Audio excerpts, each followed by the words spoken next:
FBI Air by Farah Brothers Incorporated is Southwest Florida's premier air conditioning, heating, and refrigeration contractor. Investigating all your heating and cooling needs. Give them a call at 239-245-5479 or visit them online at fbiair.com. Hey guys, thanks for checking out the 239 Live podcast, coming to you from sunny Southwest Florida here in Fort Myers, brought to you by FBI Air, investigating all your heating and cooling needs. Today we've got Garrett with the Fat Cowboy BBQ hanging out with us today. Thanks for having me, man. Absolutely, man. So you got a real professional voice. I like that. My dad was a DJ for like 20 some years, so I might have picked up some stuff. You. Like straight out the radio station, boy. I try, man. I try to make it slightly professional if I can. Good. That's good. Thanks, man. I appreciate that. You got something there. I appreciate that. I got a face for radio. I said a voice. That's what I said. So you're kind of new to the area, right? A little bit. We've been here a year and a half now. Moved down April of last year. Okay. Yep. So after the hurricane, of course. No. Well, what? Ian. The hurricane. Yeah. The hurricane. Yeah, for sure. But you can't Milton, I think it was. Milton, Deborah, what was there 3 last year? I lost count. Yeah, it's just kind of so many that it's like, you only remember the bad ones. Listen, I saw you chatting about the hurricanes before we got here. The hurricanes, when I got, that's not my concern. Now that I'm here, let's talk about this lightning, boy. What? Yeah, the lightning's crazy. We got a tree struck out back in my house. We've been down here like 2 months. My wife almost died. Like, it was like 6 feet from her in this palm tree. She's sitting outside on the lanai. Didn't even see it. Wow. Me and my kid inside the house looking out the windows, we saw it right at the same time. Wow. It was crazy. But yeah, it was that close. But I don't know, something about right where we live, man. Boy, that line ain't coming down. God's after me, I'll tell you that. Stay inside. I don't know what I did, but he's after me. Stay inside or in the car. Absolutely.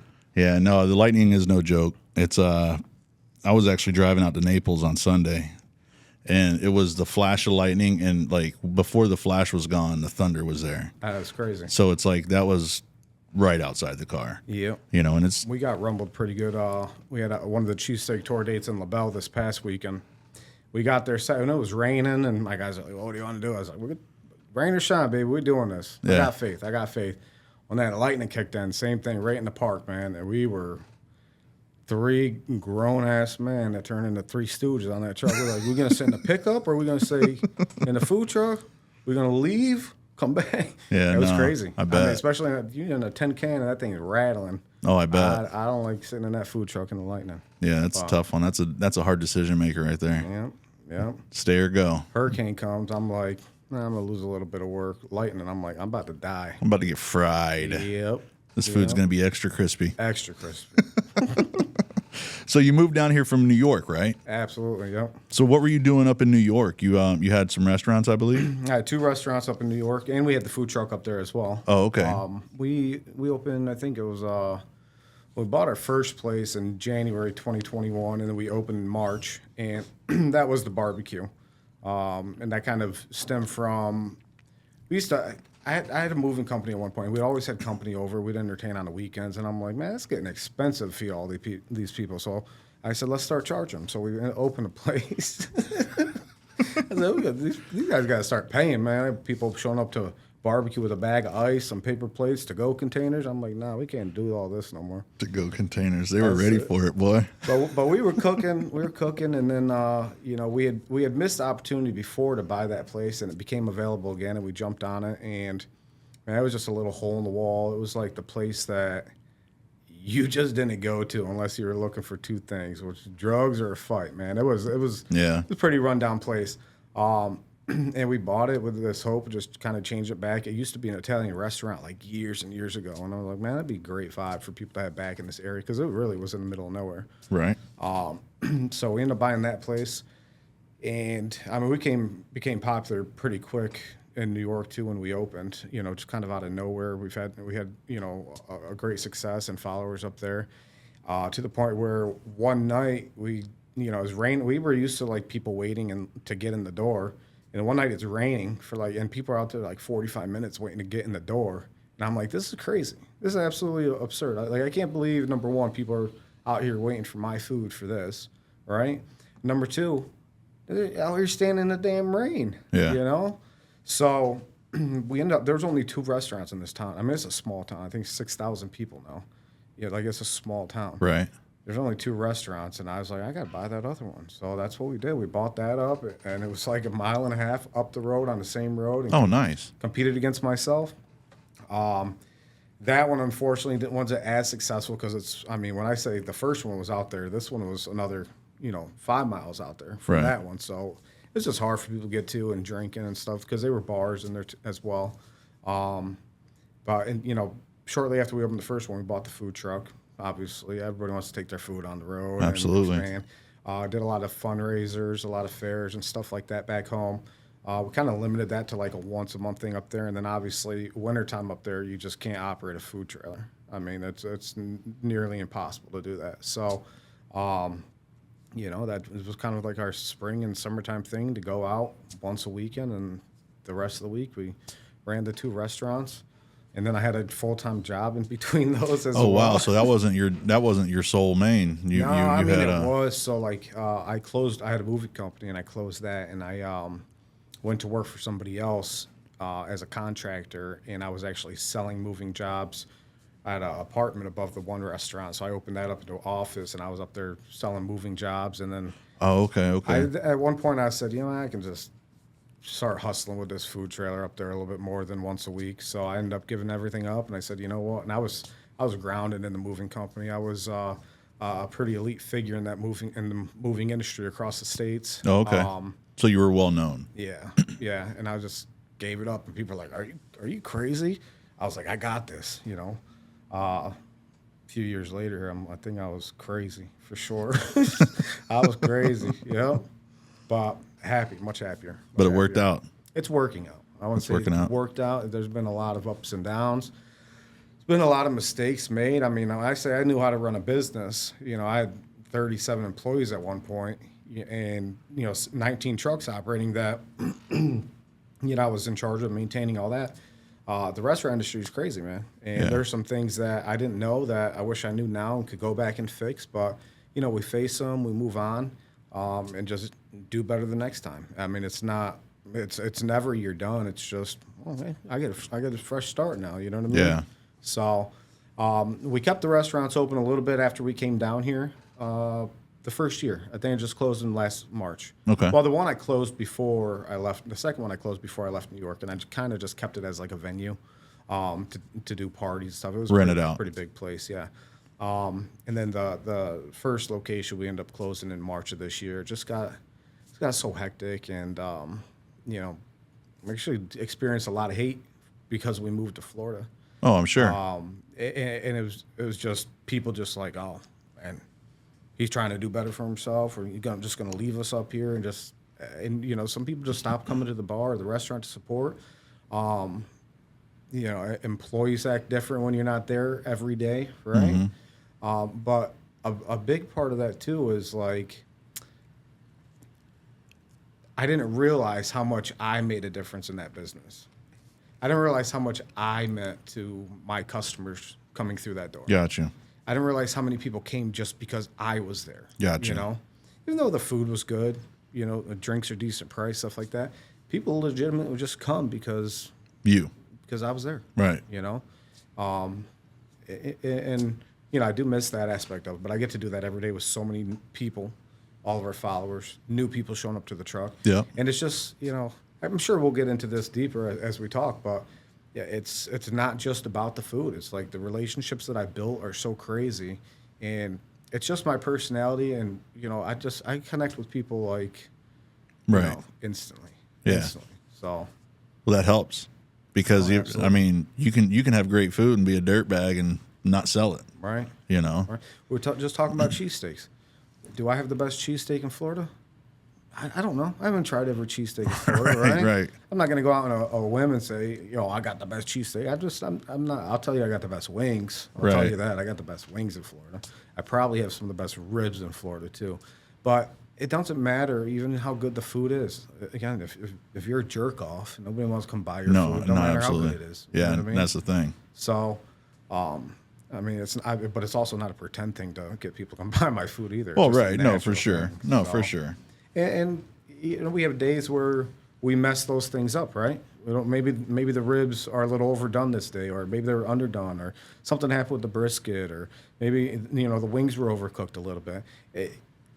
There's a lot of times where if you're that person or you have zero personality to go out and do these things, nobody's coming back after that first mistake. Right. If you're connected with these people and you're supporting the community and you're trying to build that community around, which I think I've done a hell of a job in the past year and a half to help do that, people are going to give you a chance, and people realize those things happen. No, that's the key, man.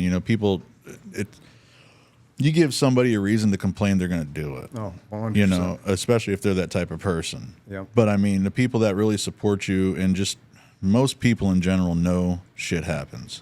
Yeah. Things happen. Like Most you said, logical there's right. There's people have a bad day. They don't always act like that. Hey, sometimes the fire isn't as hot, or just whatever. Yeah. But and that's where your true following shows through. For sure. Yeah. Then there's a whole different realm of people that they'll come out looking for something. Well, that's the thing. Right. Yeah. Curiosity killed the cat. Like they're so curious. Like what's the hype? What can about? Yeah. That they show up and they just want to find something to say. No. Yeah. It's funny. It makes people feel better to bring them down, to bring other people down to their level. Yeah. And their level of misery. I understand if that's what you do. Yeah, and I get criticized too because I do the food reviews. You know what I mean? Yeah. Well, you're another restaurant. Listen, I try not to rate or I try. A lot of the food reviews is for content. I got to try to keep them humorous a little bit. Now, the taco tour that I did with the ratings, that was personal. I lost too much money down here in Southwest Florida finding good tacos, so that was a personal. Yeah. That was personal for me, Corey. I tell you what, for real. But any other place, I go to, and I really just try to find the best into it. Or the best of it for content purposes and stuff like that. You were talking about the cheesesteak truck on the way here too. We did a video for that. It was fair. It was down the line. There's people that a lot of my followers love it. There's a lot of my followers that don't love it, and it's just like either way you're gonna face that criticism putting a video or something out like that. No, absolutely. But I really try to find the positive in most of those situations, especially local business owners. Trying to highlight them and let people. I came down here, and a lot of people that live down here, that are from down here, we don't have good food down here at 239. That's what people say. There is good food down No, there is. They just don't go out and look for it. Or they're waiting for somebody to tell them to go there. You got to find it, man, because I come down here, and first few places that'll stick out, to me to stop in, they just weren't good, man. You know what I mean? They just weren't good. But, there's some restaurants and places that develop tourist traps. Right? They don't care if you ever come back or not. No, absolutely. There's going to be another 2 million people coming down next year. Yeah. They don't care. Yeah. Then there's people, small business, even like myself. Like we're here all year long. Like I gotta survive in that off season too. Right. And there's other people that put that time and effort and soul into their food, and they're struggling so hard to maintain business. They don't have time to go out and promote or go out and connect or to even build that reach. So it's like people like me and you and, other people that are stepping into the scene that really can bring that out and, make that positive change for a lot of people. No, absolutely. Absolutely. So you, so moving down from New York down here, I know you've only been here about a year and a half or so, but what do you think of the area? You love it? I love it, man. Yeah. I'm never going back. I lived in Florida, I think maybe 9 or 10 years ago. I lived on the other coast. Okay. Like Melbourne, Titusville. I had an office in Cocoa Beach for the moving company. And I moved back. I moved back to New York after like 3 months. And, 5 years later, or however many years later, it was like, how the hell we moved back? But coming down here at 239, right, Southwest Florida, it's a completely different world than over there, too. Yeah, no, for sure. I absolutely love it here. And one of the biggest things for me, I'm a country boy, man. I'm out there back home. Down here is a culture shock, man. Like, I got fences around the house. Like, we had woods, we had ponds, you know what I mean? Yeah. So that was a culture shock. The food was a culture shock. Everything was just such a culture shock. So I was like, even my family was also worried too, coming down here, and I'm like, oh, this is going to be an adjustment, you know. Yeah. But I've absolutely fallen in love. I love the diversity of everything that comes along with that. Yeah. You know, and then the people are, and for the most part, I haven't been down here long enough to maybe know better. But I'm telling you, the people that I know, I mean, 98% genuine people, man. No, they are for sure. They've loved on me so much since I've been here and been so supportive. I really can't. I know I probably say it a ton on my Facebook. People are annoyed, like, oh yeah, shut the hell up. I'm serious, man. Like, where would I be without that love? No, absolutely. You know what I mean? Yeah, you'd just be just another food truck out there trying to make it. When a group blocks me because I put a post up or something, Group blocked you? I got people going to war for me. Oh, jeez. To be honest, so that was like our first boost. Is like it first came down here, and I posted in a group, and they blocked me because I didn't know we're not allowed to advertise. But then I had other people posting reviews for their food in that group, and then they blocked me because my customers were posting reviews. I'm like, well, yesterday we were talking about how the bathrooms at Arby's was dirty in this group, and then the day after that you were talking about how U-Haul and whoever was behind the counter. I said, why can't? There's nothing positive. I said, but my customers tried to put a positive review in that group, and then they blocked me. I tell you what, man. Hey, the very few followers that I had at that point, this was very, very new when I opened down here.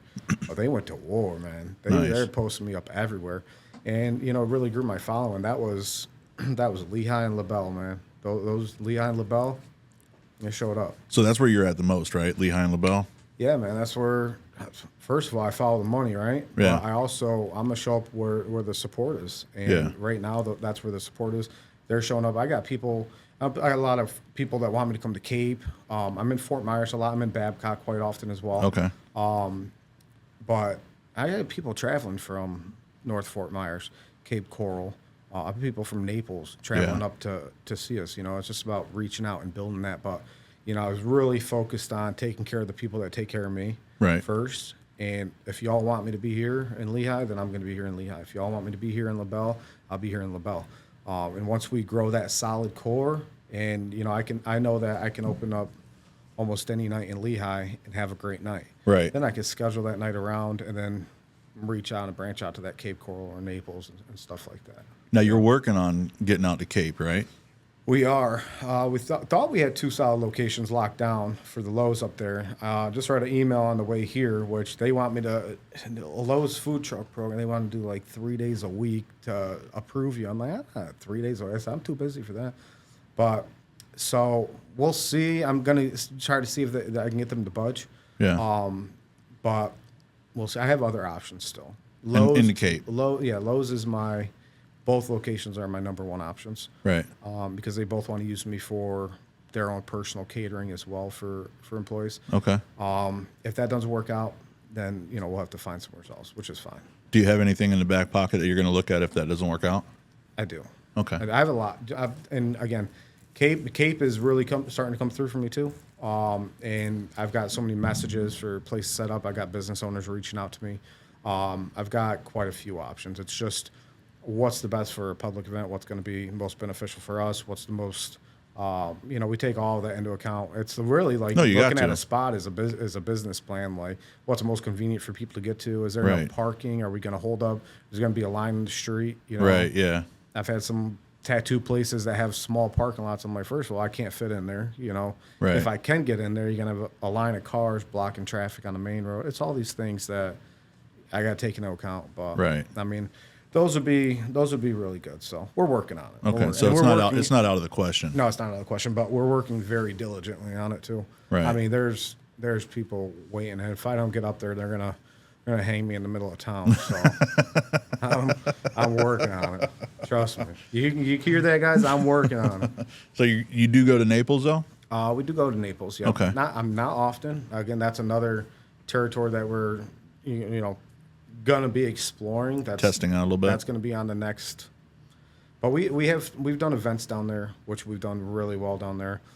We do have following down there. It's just not. You're an hour away from home. It's like one of those things where, why am I going to drive an hour away from home if I can drive to a spot 10 minutes from my house? Of course. You know what I mean? Of course. But everybody, people are getting hyped up about it. People want it. People are seeing it from Naples, and just want to make it up. And it gets frustrating. There's a point of frustration for the customer and myself that, well, why aren't you in the same spot every week? Why aren't you in the same spot every day? And it makes it hard to find me. I understand that frustration, but I also don't grow if I'm sitting in the same spot. Right. And there's some people that are just impatient. Well, I'm tired of trying to chase you around. I'm tired of looking for you. Well, it is. I can't just show up for we can't Becky that wants to spend $23, right. in Naples. Like it cost me close to $700 or $800 to go out for a day. Right. That's what it cost me. Yeah. So instantly you're negative. Correct. Yeah. So to try to hit up and sell to 10 people it's a rough one. It's barbecue, and it's not reheated barbecue. It's not barbecue that right. I make it that morning. If I don't, the reason why it's the best is because it's fresh. Right. Period. That's how all barbecue should be. And it takes a lot of work. Yeah. Talking, go to bed at 1 o'clock in the morning, 2 o'clock in the morning, and then you're back up at 5 or 6 o'clock in the morning. Check on things or get things on, and your event's not even starting until 3, 4, 5 o'clock in the afternoon. Right. And then you serve for 4 hours, and then what do you do? It's like, well, when did you wash the dishes? When did you clean the food truck? When did you drive or travel? Like, it's a lot of times. It's a full day, complete. Monetary value, I have almost $700 into each day. Right? Yeah. That doesn't even count any of the labor. No, for sure. So a lot of people just don't understand that, and honestly, it's a business model that I stand by, but it's a business model that I've struggled by, being fresh. Yeah. Yeah, and most of these barbecue restaurants that really make it, they don't do that because they're smart, and I'm not, but I care about my quality. Well, yeah, no, for sure, but I mean, they also might have some means that you might not have. No, I know the process. Well, no, I'm not saying that. I'm just saying like all the other equipment that they might have, and I mean, they might have double of what you have. If you're talking about a restaurant, you're talking about almost operating 24 hours in a commercial building, right, with a fire going. But they also have a ton of employees too. Now the employees, and that's where it gets expensive. Too. Right. No, for sure. Yeah, no doubt. That's where fresh barbecue will kill you, man. Yeah. You cook everything. If you cook everything one day in the week and then serve it the rest of the week, cool. But nobody wants to eat 3-day-old barbecue like that. That's what I'm saying. That's why people. Oh, when I came down here, I'm just another barbecue truck.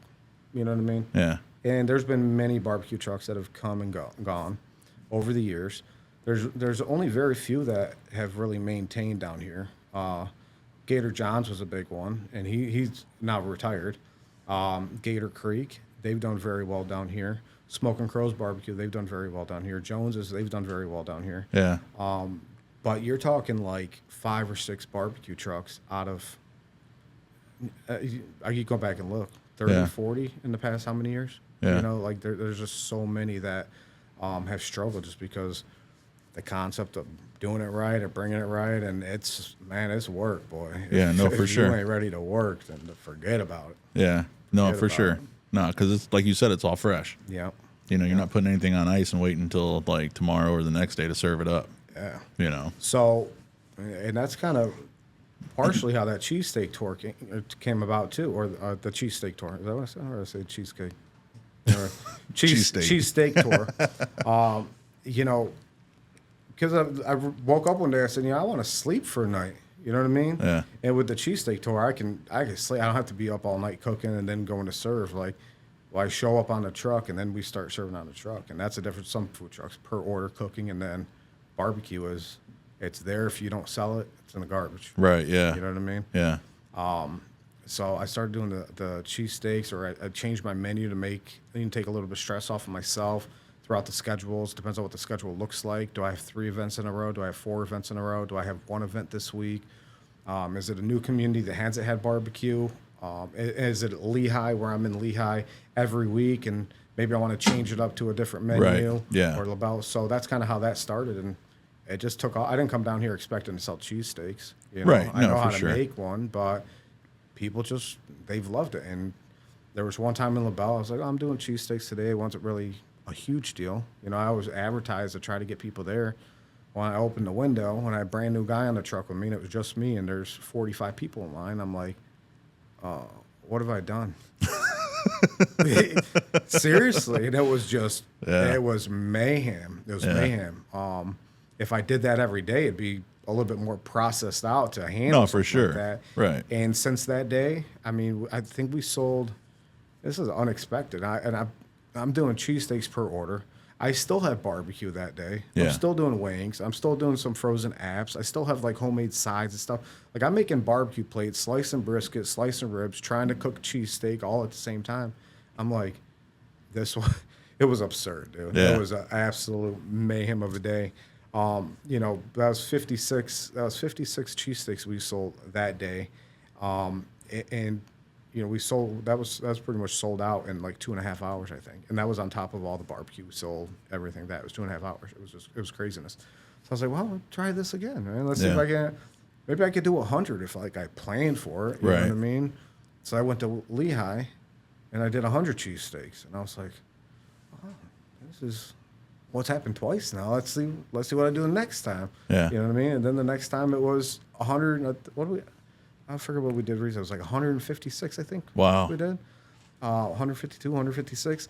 Yeah, it was crazy, man. So I'm just like, yeah, we're gonna do this. We're gonna do this. And then that's when Cape Coral really turned up, and they're like, yo, we need you to come up here. We need you to come up here because of the cheesesteak. I'm gonna get to experience both. You know what I mean? Yeah. So, and it works me toward more of a self-promoted mode, right? All these food trucks out here are chasing down events, Yeah. chasing down opportunities. Who's the most successful food truck in Florida? Pride egg roll. You don't see him going to communities and being hired out like that. They're self-promoted events Oh yeah. where he's built his name, he stands by his quality, he And he does tells his you where he's at. advertising and media, and he crushes it. Yeah. So anybody, whether you like his food or not, that goes for me too. If you're not following what the hell he's doing, You're not gonna know. you just get out of the business. Yeah. If you don't want to do better, get out of the business. Right. Yeah. So that's where I've taken points on to follow, people that are more successful than me. No, absolutely. And well, what are they doing different? How do they make it work? That's what they say is kind of you kind of copy. You copy. Yeah. And it's not like you're stealing anything. You're just taking ideas and you're making them. You're making them work for you. I mean, if you have every barbecue truck down here sells pulled pork, right? Well, who's to say Pretty that much. every barbecue truck down here can't do the same advertising or same type of media presence Right. or, get to that self-promoted mode? A lot of food trucks don't even think about that self-promotion. Right. It's very rare. The food trucks that travel to events, stuff like that, it's very rare. Not unless you're in a solid location as a food truck, it's very rare that you're popping out somewheres that is not a scheduled event. There's nothing going on, and you're relying on a community and your followers that you built to show up for you that night without Without doing anything. Yeah. without an event going on. Right. Yeah. You're not at a brewery. You're not at any kind of live music show. You're not at a festival. You're not at a Halloween parade or Christmas parade or Right. something like that. I mean, it's just you going out and being like, hey guys, I'm here. Come show up for me. Yeah. And then they do, and it's just like, it's wild. And I've had the best out of my best 5 nights in Florida in the past 2 months. Four of those were the best nights, and all of those were self-promoted events. Nice. So why not continue to try to do that? Absolutely.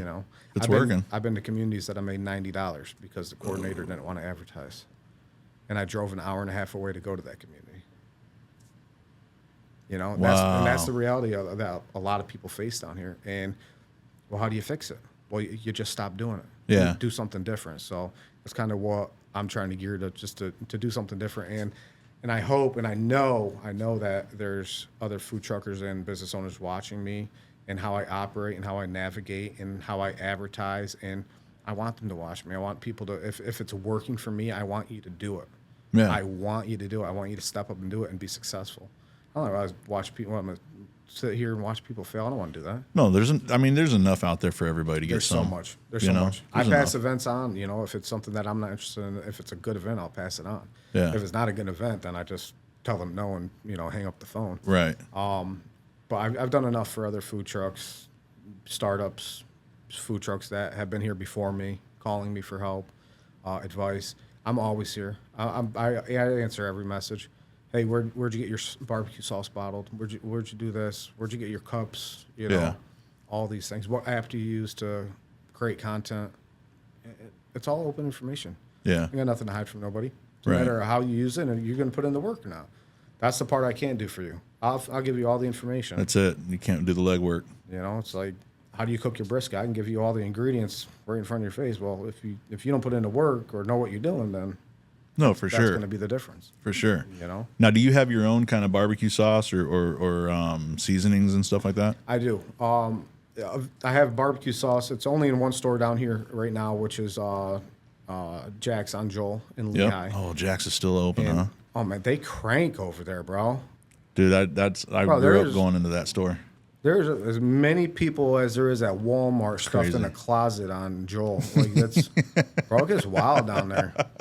Like you got to go at like 1 Jack's. o'clock, and that's when it's like 1 o'clock in the afternoon. It was like the least busy. You know what I mean? Yeah. But if you get out there, forget going on a Friday or Saturday. By the way, yeah, definitely not ever. Like Wow, you better that's stock, crazy. dude. It's wild. I forgot about that store, They sell honestly. a lot of barbecue sauce there. Do they? Yes, they do. And we're on the shelf with a lot of other. They have a lot of local brand barbecue sauce. Yeah. So if you name them, like Swamp Boys, Gator Hammock, they've got them up there. Us, there's another one too. There's several of them, but they sell a lot of them there. I mean, I even sell in New York still. I ship to New York stores, but I think Jack's would probably be my top producer out of all of them ever. Wow. Yeah. Crazy. It's pretty cool. So we'd like to expand and get them in other stores, and we only sell our signature sauce right now bottled because it's expensive and there's money that we have to spend other things on. But we have like 7 different sauces, signature sauces, Oh, wow. which we've never released in Florida yet. It's just our old red signature sauce. We did our peach bourbon a few times as like a specialty, but that's more of a competition sauce that I do. And then we have our dry rub seasonings as well. We have a product line developed and ready to go. Whenever that happens, it happens. Right. It's a dream that's built and waiting for funds. Gotcha. you know? Gotcha. But they're the same authentic seasonings that I use on the truck. Okay. So like the barbecue sauces that you don't have out like in stores, you use all that on the truck though. No. Oh no. Okay. I only carry my signature sauce on the truck. Okay. All right. Yep. Which is Old Red. Old Red. Old Red. All right. Yeah, boy. It's a good name. I like that. Paint them red. Nice. So what was your wife? So was your wife working for the moving company with you? She was. I fired her though. But that was early on. Yeah. Okay. No, I put her in charge of doing some like media and marketing and stuff like that. And when we met, I had the moving company, right? Okay. So it wasn't something that we initially built together. Okay. But we got together pretty early on, and she was there to help me grow and stuff like that. But that company has so many moving parts that are very complicated, and tariffs and vehicles and stuff to where there wasn't a whole lot that she could do. Right. We tried to fit her in where places she was. I want her to feel part of in everything that we did. So whether it was we started a direct mail flyers. Hey, I need you to put all these in envelopes. I need you to write addresses. Here's all the list of addresses I need them sent to. Or sticking a stamp on them. And I don't want to do this anymore. I'm like, oh, that's your job. And that was kind of an evolution too, to where she watched me with the moving company, and I put a lot into that. And anybody that knows me or saw what I did, they know that too. It did start affecting me health wise, which is one of the reasons that I decided to give up on it and close it down. Got tied into some bad corporate contracts that kind of took the rug from under my feet on that one as well. So I just gave it up. We already had the bar established at that point in time, the first restaurant, and I said, "Well, we're just gonna do that." Right. And that was something that she was very adamant that. Well, we were both adamant that we were going to be partners in it, 50-50. So if things went bad, I was just going to give it to her. No, she liked to cook. She liked to cook and stuff like that. But we both knew that barbecue was going to be successful. What we were doing, I started selling the sauce before I had The truck. the restaurant. The restaurant. Oh, came okay. First. Okay. Sauce, the restaurant, then the truck. Oh wow! So you started the sauce. The sauce was the foundation. I woke up one day and I was like, my wife was like selling like sides, like pasta salad and potato salad and stuff like that out of the house, and people were just like, hey, can you make me some of this? Can you make me some of this? And one day I woke up, and again, we were always doing barbecue. I was like, I need to get my own. I got to make my own barbecue sauce. I'm tired of this generic barbecue sauce. And I woke up one day, made a barbecue sauce, and never changed it. I sold 1,200 bottles of barbecue sauce the first month that I made barbecue. From the day that I made my first batch, I sold 1,200 bottles. Wow, that's crazy, man. You know, and it was just got like wildfire. So when I opened a spot, people were just, oh my God. No kidding. We actually started in another bar that was struggling in their kitchen, and they called me and said, hey man, everybody's like raving about this barbecue sauce. So would you be interested in, you know, cooking out of our kitchen? You know, our food is shit. You know, our sales are down. We're hoping that you could draw. Oh, we drew, baby. Nice. We filled that place. We packed that place, man. Nice. It went from nothing to 100. Had a falling out with them, unfortunately. Seems to always be the case. Yeah, and then they were looking to buy the place that we bought, so they pissed me off one night, and I went and bought it. The same night. One way to do it. Hey, man, they said, you'll never be able to buy that place. I said, watch this. I picked up the phone, had a meeting about half an hour later at 10:30 at night, and that was a done deal. Wow. So that's how that started, man. That's crazy that it all started off of barbecue sauce. Barbecue sauce, yeah. Well, you know what? I'm going to give my wife credit. I started off with her side selling out of the house. Well, I was going to say, so you guys have kind of always been doing food.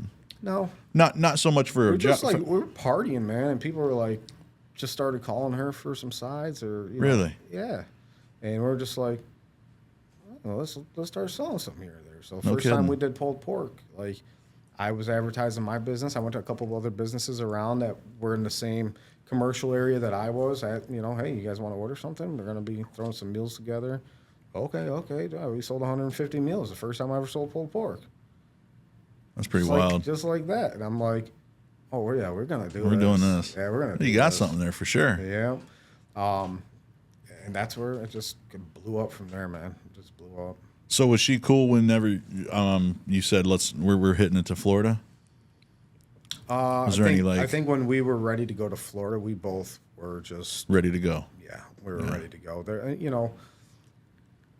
having that many people around, you have a lot of camaraderie, right, in Yeah. the restaurant or the bar scene, but you don't really realize how fake a lot of that is. Mm-hmm. And all those people that you think just no matter where you go, those people are just going to be there for you and love on you. And, even when we came down here, it was kind of you pick up the phone and call this person, that person. And then it all just like stopped. And then you hear people getting back to you about things that they said and this said. And we were already dealing with that with people in person. Right. And I'm just like, people, I will try to help out. You come to the bar, ask me for advice, I'm going to give you advice. Right. Right? Well, then you go get back with your wife, and then you hate me because I give you advice. I said, don't get back with your wife, or whatever the case may be. I mean, you're one of my good friends. I thought you wanted my advice. I gave you my advice. And you heeded to it. You didn't even do nothing to it. Now your wife cheated on you. No, don't go back to her. And then he hates me because his wife hates me because she cheated on. And so it just started turning into that, and it was just like, dude, it was just like different things where you're just like, how are you turning this into? Right. And we just kind of got tired of it. Like even in the last days, we really backed away from our own restaurant as well, in the bar, and it just wasn't fun anymore, and we just wanted out. Like at one point, we just kind of wanted to hit that reset button. Yeah. Cashing on some investments that we had, and that was it, man. When we told everybody we're moving to Florida, everybody's like, yeah. Oh, you're serious? They thought you were kidding. What are you going to do with the bar? I mean, everything's going to stay the same. You guys, if I'm not needed now, because the bar was running itself. Right. So we were confident in what we had in place. We were confident in the employees in the employees and the processes that we put in place at that time. And we didn't have any concerns. And really, we didn't have any concerns down to probably the past 2 months before we closed it down. And at that point, we were just like, you know what? I think we're good. I think we're done. Yeah. So it just kind of all worked out, and yeah, it worked out. had the same feeling of in the time to second depart. restaurant, I bought. So both restaurants were leased, right? The first one, the first one was fine. The second one, I closed down. I still paid the lease, all that stuff. Like I said, I used it kind of as a venue. Kept telling me, hey, let me know when you want to close or when you want to sell it. When you want to sell it, the landlord kept asking me. I said, I'll let you know when I'm ready to sell. I'm not ready to sell it yet. So when the time comes to sell it and all the assets inside, that's what you're selling, right? You're selling the location or the privilege to have the location. You're selling the assets on the inside. Same thing I paid for. Well, I found a buyer, and then they didn't sign the lease because the owner of the building's wife wanted to reopen the bar. So I lost everything that I put into that. Oh, right? man. And I paid him a year and a half as it was closed. Still paid my rent and lease to stay in good standing in the lease. I wasn't going to break it. I wasn't going to screw him over for him to turn around and do that to me. So I got $0 out of that. And then the final straw for the first bar was, well, first of all, I blew him up online. I'll tell you that. He's a pretty prominent figure back home, and I blew him up and exposed him. And then the final straw was he bought my first bar, the building that my first bar was in. And I told him that day, I told him before, I said, I'll never pay you another dime of my money again. So that day I closed it. Wow. I announced I closed it. That sucks. Found out that he bought it. I said, oh, we're done. Well, I bought it because you're doing so well there. I say, oh, well, good luck with the next guy. Yeah, no doubt. You're just going to give it all up? Yeah. My integrity is everything. Wow. I'll dump it in the trash before I give you a penny. Yeah, that sucks. I'll stand on that word. That sucks. 100%. What are you going to do? Just move on, man. Well, you have to. At that point, you just can't sit around. I'm not going to sit here and impress people in New York that want to hate on me or talk shit behind my back. I got people down here that love me. Yeah. That's what I'm worried about. I'll switch focus. Yeah. You know? Financially, it's been a burden. It's been a stress. I still have all the same bills without, the extra income. Right, right. We're managing. We're blowing up.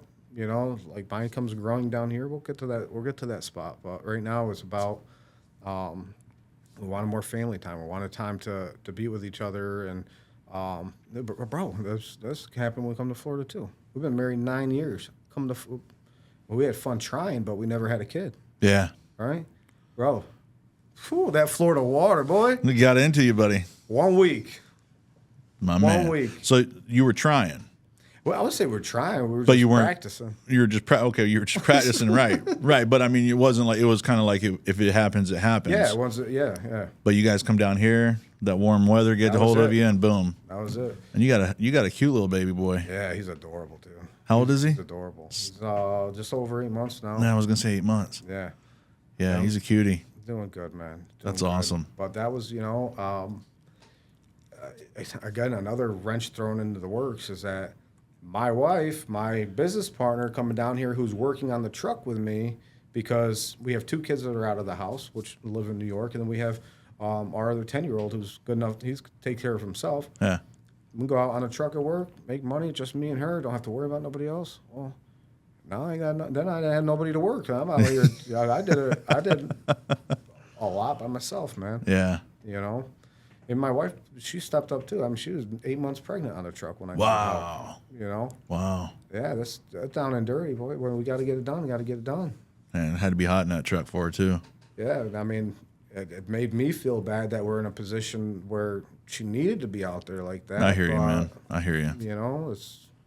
That's a good girl right there. But she rolled her sleeves up and got to it, dude. That says a lot, man. She bitching me the whole time about it, but that's love.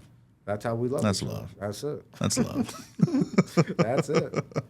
But no, she went through the trenches with me, and yeah, man. Life's just turned out a little bit better than what we thought in different ways than we expected. That's normally how it works out. Yeah. Because typically a lot of things that you want, or you think that it's going to work out a certain way, it might not work out that way. It'll work out a different way. Yeah, we got what we needed for sure. Yeah. That's cool, man. Yeah. So is she right now? Is she kind of like just full time with the baby and stuff like that? I mean, she probably still cooks and stuff, the sides and stuff, right? She does a lot of the prep work, stuff like that. If I get home after late night, she does a lot of the cleaning up and putting away if there's things to be put away, stuff like that. I mean, she does the best that she can. She does more than most people I know. Yeah. You know what I mean? So that's awesome. She's definitely a big part. when mom's down here, my mother-in-law lives down here, which is why, well, also a reason why we chose this area too, because she's been coming. We've been actually visiting this area for like 8-9 years since we've been together. Okay. So you're familiar with it. We were familiar a little bit, but more familiar like LaBelle area over there. Okay. Not too familiar with like Fort Myers, but we did like it down here.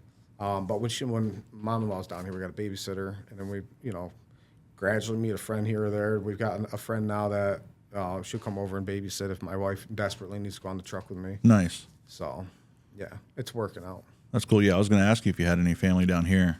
I don't. Well, I do. I'm sorry. Well, I have one cousin down here, oh, okay. but that's about it. How local? Like, He's at Fort Myers. oh, okay. So he's He actually helped me on the truck today. Oh, okay, cool. Yep. Nice. Yep. And he was living down here obviously before you got down here. Yeah, I moved him down here with a moving company like 10 years ago. Oh, wow, 12 that's years cool. ago. Okay. Yeah. So I moved him down here, and when it was time for me to move down here, I said, bro, I'm flying. I need you to come pick up this food trailer and drive it down. I said, all right. Hopped in a plane, came and got that, and Nice. that's it. Nice. Went back to New York one time for like a week and just decided I don't really ever want to go back there. Not even like to visit? No, man, I really don't. Like, it's for my old man or, our kids or something like that. Our parents. But other than that, it's just very, very few people that we would like to associate again with. Yeah, no, I hear you, And man. it's sad. And those people that know that, they'll reach out. You know what I mean? Like, they're the people that we talk to, on a daily Right. or at least weekly basis and stay in touch. But Yeah. there's other people you thought be there forever, man, carrying your casket for you that just aren't. It's crazy. Yeah, no, for sure. That's how life works. For sure. Now, how old are your kids up north?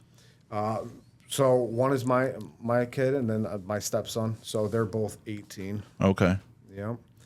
Driving around, wrecking cars, speeding tickets, all those things. Nice. Things that come along with that age. So Yeah. they're doing good. That's good. Yeah, my one son works at his family owns a Honda shop back home, so he does like motorcycles and ATVs Oh, and nice. stuff. And then my other son's a barber, just became a barber. Okay. So and he's loving it. Nice, man. Yeah.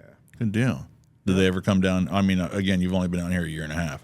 Yeah, my come down to stepson visit? comes pretty often. He lives with Grandpa back home, who Okay. also owns a Honda shop with him. Okay. And they're coming down. They come down the wintertime, stuff like that. And then my other son, we've been trying to, but he just got into the barber thing. He's supposed to come down this year, didn't make it down. So Gotcha. But he also understands the position we're in to be able to fly back to. I mean, we thought we were going to fly back to New York every month when we came down. Oh, wow. We used to fly down here. It was like $100, $110. Yeah. Well, then nobody told me that after season, these planes shut down. Yeah. There ain't no trips back to New York unless you're paying like $800 a ticket. And I was like, no, we definitely ain't going back to New York. Yeah, no You know what doubt. No, for But sure. yeah, plane shut down. So we fly Allegiant. Again, we found round trip tickets for $60 from New York to back home. You know Yeah. what I mean? All right. Yeah. Last year. That's crazy. Oh. Yeah, we might be going up to Syracuse in January because my sister-in-law just moved there with her husband. They're in the military, so that's where he's getting stationed now. Got to go get some dinosaur barbecue. Yeah, up there. Yeah. I'll have to check that out. It's good stuff. But it's crazy because my wife was telling me, she's like, it's under $100 for a round trip ticket, and I'm Yeah. like, you got to be The right kidding time me, of man. year. Yeah, Other time of year, I mean, yeah, I think it was like July, August, maybe June, July, August. It was just like the trips were crazy, man. yeah. I mean, my wife flew back. It was like $800. Yeah. I was like, we can't afford to Probably do take this. an Uber up there and be about $800. Yeah. So, my kids are good, man. They're That's taken good. care of. They have, my other son's with his mom, and then my stepson's with grandpa. So Gotcha. everybody's good. My mother-in-law's up there now. So that's how bad. She's up there fixing up my other house that I got to sell. Oh yeah, But that's 7 months. 7 months. Tenants took 7 months to get them evicted out of my house. There was another stream of income I lost. dang. So holding it all together. You see why I'm grinding out here? Because Yeah, I got man. bills to pay. You got bro. bills, you're I got stacking. bills, bro. Dang. For real. And you got a 10-year-old son here? Yes. Okay, Yep. right on. So all boys. I mean, I was trying to build a work crew, but we'll see. Yeah, They were I got expensive. 3 boys. I got a 20-year-old, 17. Actually, he'll be 17 tomorrow, and a 7-year-old. So we had a little bit of a gap, kind of like you got the gap there. Yeah, we're 18, 10, 8. 8 months. Yeah, that's exact. Yeah, pretty much. I Man. thought we were done, man. That was like one of the things come down. Like we're going to downsize, kind of settle in somewhere, just plan the rest of our future after that. Yeah, that one's not, like I said, it wasn't part of the plan, but it worked out. You know what I mean? Yeah, no doubt. We moved into our house in 2016, and we had a budget, and then our budget was we can get a bigger house with no pool or a smaller house with a pool. And I said, all right, 1, 2, 3, 4. There's 4 of us. 3-bedroom, 2-bath house will work. 2 years later, hey, guess what? One. We got another little one. It's like, whoops, outgrew that house in an instant. Yeah. You know? But again, it's, everything works out, and, Yeah, our one boy, my stepson came down with my nephew, and they were actually staying with us. They moved down with us, and we're supposed to be helping on the food truck, and we're actually coming down here to start another business for them. And all these things in New York just happened, and then, getting robbed from this bar owner, Right. out of that lease. My first house that I sold up there was an absolute dud of a sale. Realtor told me, $540, we got $400, which is what I paid for the house. I was already gone at this point. Yeah. What are you going to do? The tenant issue in the other house, and it's just like, none of that happened. So I didn't have enough work to be able to support Right. two right. 18-year-old boys that are trying to make a living. So they went back home, Yeah. which is okay. They have opportunities there. Both of them have opportunities. It sounds like they got good heads on their shoulders. They do. That's good. Yep. Not to worry too much about them. I mean, at the end of the day, you're always going to worry about your kids. Just but motorcycles, man. That's all we worry about. that's a big worry. If you're watching this, just that motorcycle. Yeah. It's tough, man. I wanted to get a motorcycle, but my in-laws got into an accident not too long. Well, I won't say not too long ago, but they got into an accident, and that kind of put my whole future of motorcycles. A lot of friends. Yeah, I've got a few of them that turned out the wrong way, but Down hey, here's crazy. I'll tell you what. it's nuts down here, If dude. you don't want to buy a bike or you're scared to ride a bike in New York, you definitely ain't gonna want to do one down here. No, I don't trust nobody around here. People are nuts down here. Yeah, it's crazy. No blinkers. They don't even look. Nothing. You got people merging. They won't even turn their head. Nope. You can't even see their eyes shift over to the mirror. They're They're just hoping you stop them. Yeah, no doubt. Yep. So, did you ride up north? No. No, never had a bike. No, my wife would not let me. Okay, So I feel you. She's probably pretty smart for that. Yeah, no, I hear you. Definitely would have killed myself. Yeah, I'm the type of person that would probably get it to like 90 and be like, all right, I hit 90 yesterday. Let's try I that. never was a Buck. big bike guy. I used to like fast car. Even now, I'm just like You're too busy for all that stuff, man. 36 years old, boy. I got, like you said, I got bills to pay. Imagine I'm sitting in the hospital injured. Yeah, Can't do it. cast up all your neck and I take legs. my shoes off when I go to the bathroom so I don't trip. I can't take no accidents, bro. I'm telling you. No accidents. So you were coming down here for a while, man. What would you say one of your favorite beaches are here in the 239? Man, favorite beach? I've been to all of them. I haven't been to all of them yet. So, Out of the ones you've been to, obviously. I'll tell you, Fort Myers Beach is a lot nicer than it used to be. The actual beach itself, the sand, right? Since they redone it, but It's got fresh sand in like there. Sanibel. Sanibel's nice. Yeah. So, I mean, it's not like you're. I guess it depends on the day. I see people post pictures of Sanibel Beach as this bright blue, green water. Yeah. And when I go there, I'm like, well, this looks like the Caloosahatchee to me. Well, unfortunately, that's where the Caloosahatchee dumps out is right over in there. There so you go. it all depends on what time you go. But yeah, no, I mean, you can go up north a little bit to like Venice and stuff like that and get some really crystal clear beaches. Yeah. But I mean, think Sanibel's one of the closest spots that you can get to. Captiva, the Yeah. same thing as Sanibel, isn't it? Or Yeah, just a little bit farther north. Is that nicer? Ish. Yeah, I mean, it's farther. The farther away you get from the outlet of Caloosahatchee, the better you are. Like even Another going down one to someone Naples. told me about, where's there, Sarasota Beach? Yeah, that's north. Somebody told me that was really nice. But there's Lover's Key? Lover's Key is nice. It's going to be down basically if you're on was it Stero Boulevard, or if you're in the beach, if you're on Fort Myers Beach, you just keep going. Yeah. Then you're going to hit Lover's Key, then you hit Bonita Beach, and then you'll hit like Lover 41. Key's just that little bridge right there? Yeah, there's a national park or Florida park over there. That little beach that's like 30 yards long? Yeah, but No, not there. I'm like, well, that whole place though, that whole place is Lover's Key. You can go over the bridge and then turn into the park, right. and then walk down the bridge, and then you've got Lover's Key Beach. I've never been to that park. Yeah. I just went over that bridge and. You see the white there? Yeah. No, there's a lot more to Lover's Key than there is to that little spot right there. That's real talked about. I'll being underneath a bridge, boy. That's cool, man. No, I enjoy it, man. And that's the thing. It's just moving down, come down here before Ian, and then coming down here and living and driving down. Oh, I'll go to Fort Myers Beach, and I'm like, oh my Lord. Yeah. I'm devastated. I was like, wow, this is crazy. I mean, just the damage that was just still there, you know, and then just to be smacked again last year. Yeah. It's just my number one question: where the hell do these people get this money from to just keep rebuilding? Because holy crap! Yeah, well, a lot of people didn't get to rebuild. You know, I see that too. You know, the property values are up. Their insurance didn't cover it, and they kind of took. And a lot of those people were lifetime, you know, residents of the beach. What happens to those businesses down there that get wiped out? They don't have insurance cover, or it's a FEMA thing. They've only got so much insurance, though.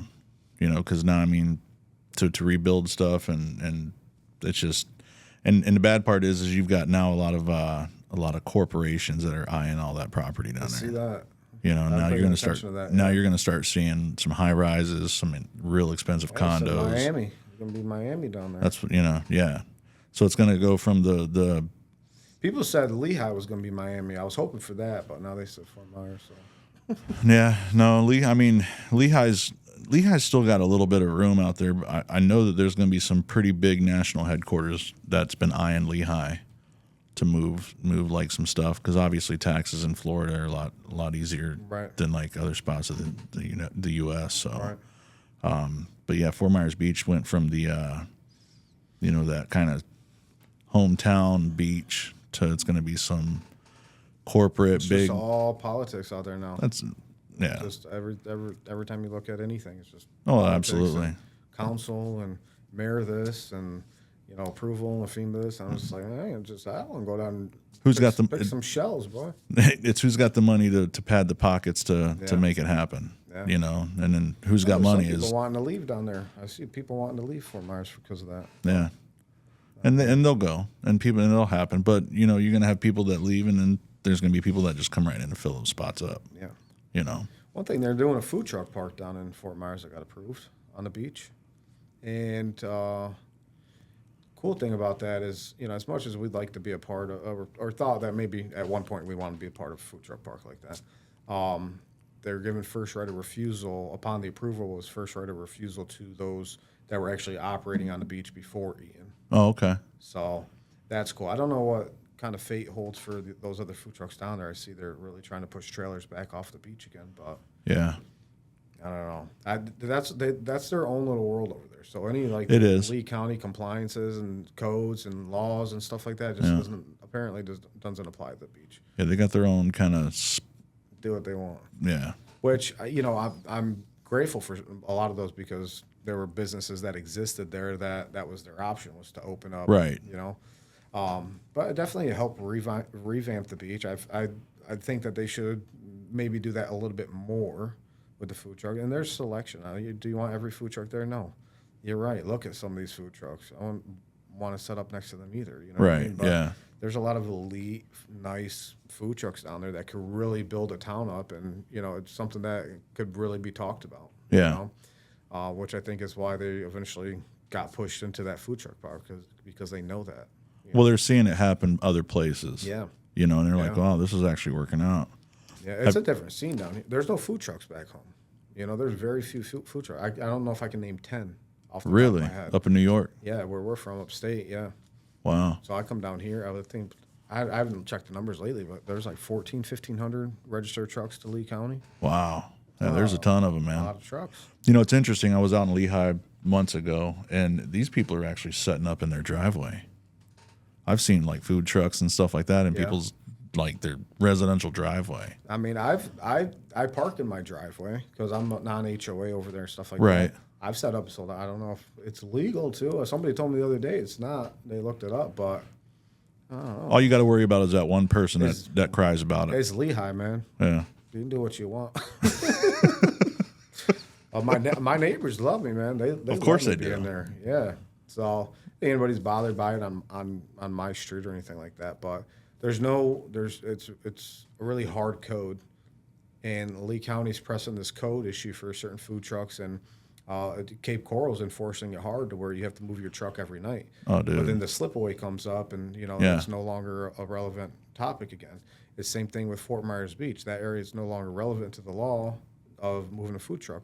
But God forbid you were outside of these areas. Right, And there's yeah. food trucks that set up on these vacant lots that were known for years and years. Yeah. Now there's issues. How much has property increased in value? A ton. A ton. So you're telling me that one little truck was going to make an impact, even Yeah. though it's still increased that he's been there for 10 years? Right. So that was tough, and that changed right when I came down, those laws. So that was an adjustment for me, too, because obviously I try to sit back and research everything you can. They don't really make it very clear or easy to find all these codes or laws or when they change them. So that was an adjustment, too. Right.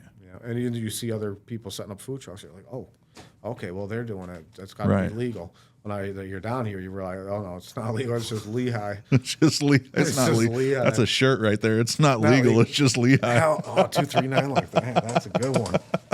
Yeah, boy. I like it. I'll buy the first one. That's funny, man. I'll have to put that on a shirt. I like that. It's illegal. It's just Lehigh. But it's true, though. No, I mean, no, for sure. bro, I get if it's illegal, I got sheriff's office, like I got a whole sheriff's office coming to my house to buy food out of the truck. You know what I mean? Yeah. Like picking up food. They just, in my opinion, if you ain't bothering nobody. Well, nobody that's says the nothing out thing. there. We're all trying to grind. You know. You know, it takes one person Yeah. to get a wet ass over you and then complain, and then that's when all this crap starts. Yeah. You know. There was I set up on Joel and 18th, and there was a tamale lady there. She was there for years, and then I saw one other person set up there, and I was like, well, that's right around the block, so I'll go over and set it up. You know, I mean, it's a huge stretch of property down through there, but I mean, it's still a roadway there. Whether it was legal or not, I don't know. But then everybody, I mean, people are blaming me for blowing that spot up. Right. And I'm like, they got people out there selling chickens and plants and dogs, and I mean, it was just It's a free for all. T-shirts and Yeah. 3 people selling tamales and grapple Fritos. I'm like, wow, getting crazy. And then all of a sudden, tamale ladies left, gone. I'm like, where the hell's the tamale? Oh, they kicked her off there. And I'm like, well, there's all these new people over there now. Well, I went back out there, and I was like, oh, Yeah. you know, I'll go on a weekend when they're not working. I don't know. That's crazy. I still don't know if they care or not. Somebody else told me that they called the county, and the county said, I don't care. So I guess it's just a matter of who rolls up on you, or I don't even That's know what I think it is. I don't even know who's responsible for rolling up on you, honestly. Yeah. I don't know. Is it code? It's not the cops. Right. Because if the cops show up, they're buying something. Yeah. They're eating. That's it. What makes somebody happy? Have you been over to Slipaway? I have not yet. I was supposed to go out there, but I have not yet. We're supposed to take a boat ride out there. Yeah. You got a boat, or you got friends with a boat? I have friends with a boat. It's There you cheaper go. that way. Absolutely. Yeah. Absolutely. But no, I just any of those exciting times where people are out partying on the weekend. I mean, that's You're hustling. I'm working. You're grinding it out. Nobody wants to do anything Monday and Tuesday, and Monday, those are my usual days, or at least Monday. I usually work every Tuesday, but Mondays and Wednesdays are probably my most common days off, and I'm just like, well, Relaxing. there ain't no place open to go to, Well, like, let's go do a food review, and I'm like, well, nobody's open. Yeah. Have you been to Backyard Social? In the backyard social, I think they got like 5 or 6 food trucks over there. Yeah, I enjoy it. Some of them one of them moved out to go to Slipaway. Okay. And then their thing, I heard from one business that it was just really hard. It was a barbecue place, and it was just really hard because same thing. They're like mandated to be there till like 2 or 3 in the morning until they close, stay open selling food, and it's just, man. I mean, not many people want to eat a rack of ribs at 3 o'clock in the morning. Right. So for a place like that to stay open, they were just It was tough. made it hard for them. Yeah. Well, our truck's too big to fit in. When I came down, I'm like, oh, yeah, this will be awesome. I can't fit in there anyways. So Oh. doesn't matter. Damn. Doesn't matter. So obviously there's length restrictions and size Well, they restrictions have- for stuff like I that. think, I don't know how, maybe their garage doors are like 18 feet wide or something like that. I mean, our food truck, we got a 40-foot trailer. Yeah. Oh, So, wow. Yeah, it's hard. But same thing. I mean, cooking overnight. We drive to Fort Myers, back home to check on a brisket or Right. Yeah. Yeah, for sure. so that makes it easier too. Yeah, no doubt. Being in the driveway, got the whole kitchen outside, so I just get off my couch and walk outside. So like these places, like let's say Slipaway or Backyard Social, I guess they'll host the food trucks for a certain amount of time. What is that? I mean, is there It's a contract? Yeah, it's a contract. So, and don't quote me. I don't know specifically on each Right. one. I think Backyard Social was a 6-month. Okay. But, I mean, most of the same trucks are still there that from a year and a half when I came down here. So either they're making money or they're locked into a contract longer than that, right? Okay. From what I understand is that it's a percentage at Backyard Social. I've heard 2 different stories, but I think it's percentage there. Slipaway is like $6,000 a truck per month. Wow. Yeah. $6,000 a Wow. month. And then they're still asking Cape Coral for more money for the Slipaway. So Wow.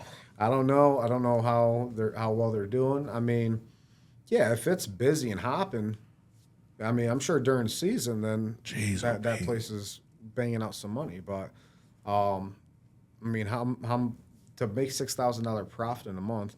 How many employees does that take to turn and burn? You know, for you to actually make a decent living outside of that. And then what do you do when it's not in season? Like, I haven't been there to see. I haven't been there to know whether. Have you? I have not yet been there yet. I mean, even the Red, White, and Boom they made into that private event at the Slip. Yeah, It was $100 to get in for food. It was just $100 just to get into the park. Yeah. You know? I'm like, I know there's a lot of people upset. And then they invited vendors. I heard dessert vendors. They invited and put them like outside on the street or down the street where nobody was at. So those people actually took a hurting. $6,000. $6,000 a month. I'm still on the wall about that one. Jeez, Pete, $6,000 a dude. month. I was just like, you can get you can get a brick and mortar I was gonna say, man. for $6,000 or $7,000. I think Philly Junction was telling me they were paying like $7,000 at Delaney Kai. $7,000. $7,000 a month there. At first it was crushing, and then season died, and they said it just wasn't good. I wonder if they have But seasonal they rates. just moved to Slipaway. They Really? just moved to Slipaway. So now they switched from Philly Junction to Philly Express, I believe. Okay. I don't know. They've kind of transitioned a few different times. So I think it's Philly Express now.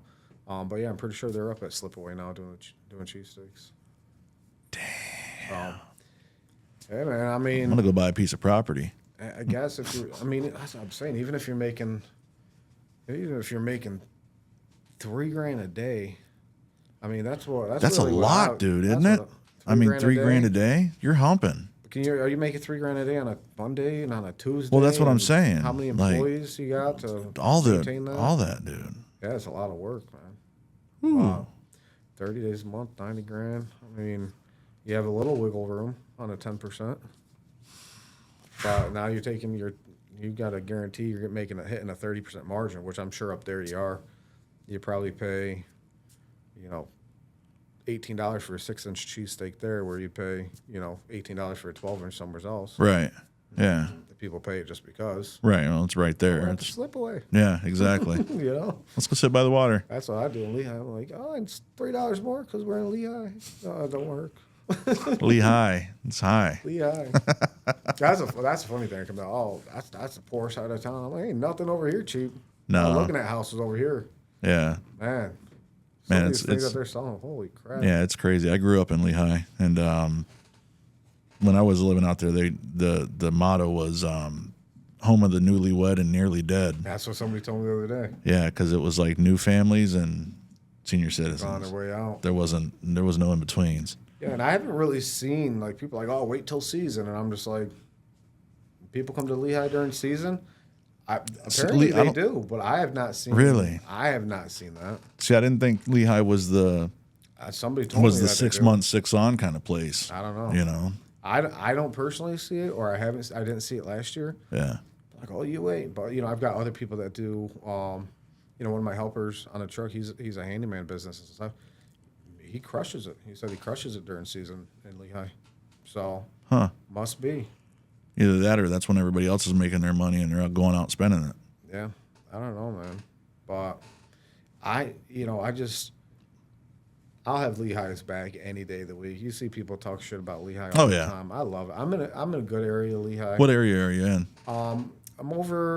I'm not quite Greenbrier, but I'm over in that area there. Okay. Like 11th, off of 11th over there.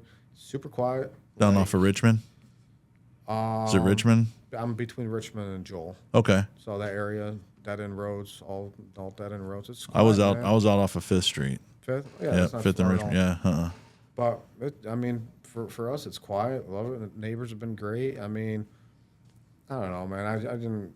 I guess coming down here, walking into a store or something, you're just kind of like, this is different. You know what I mean? Like, this is different. And it's just, it seems like people are sketchy. You know why? Because people are just relaxed. They don't care. They don't care. Up north, people are like, oh, yeah. We got to get in and out. We got stuff to do. People are just walking around. I'm like, oh, that's just how people live down here. That's it. And it was cool. It was just cool to see, like, until you're here or live in a place like where we live and come down here, you just don't see that. You know what I mean? But now it's just like, now I got to worry about going into a store in a bad mood and people, oh, the Fat Cowboy, and I got to fake a smile and be like, Now, was Lehigh your guys' first choice? When you decided to move down?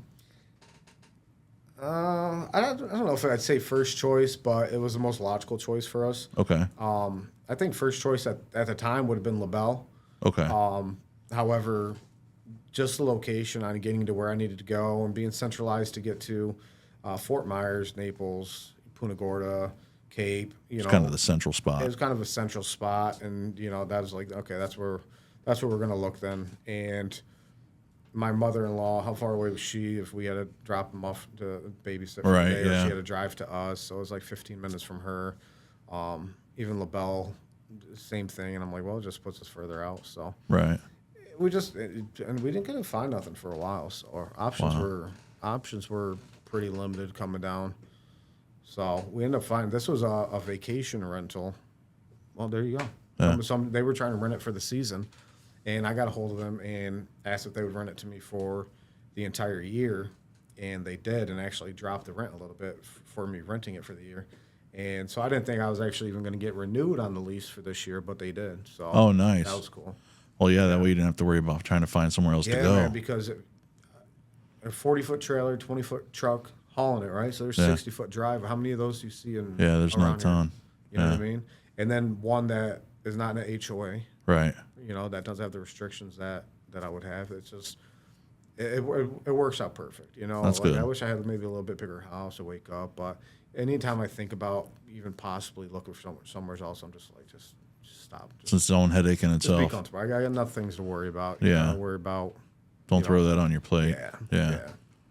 But let's say that it did happen though, and you decided that, hey, we're going to go ahead and we're going to go buy a house or something or move. Would you just stick in Lehigh? I think about this, and I think that I would. Yeah. I really do think that I would. It'd be a little bit more comfortable for us to, how we built the house and the food truck and all that stuff like that. But does it make sense to me to move to Cape Coral and then I'll have to drive to Lehigh once a week because I'm not going to, I'm just going to spend more money trying to move elsewhere. Yeah. But again, I don't really see the difference of where I live to some of the spots that I've been to in Cape Coral or been to LaBelle. Honestly, I don't think I would want to live in LaBelle anymore. Yeah. LaBelle's not the same place that it was 8 years ago when I started coming down here. Yeah.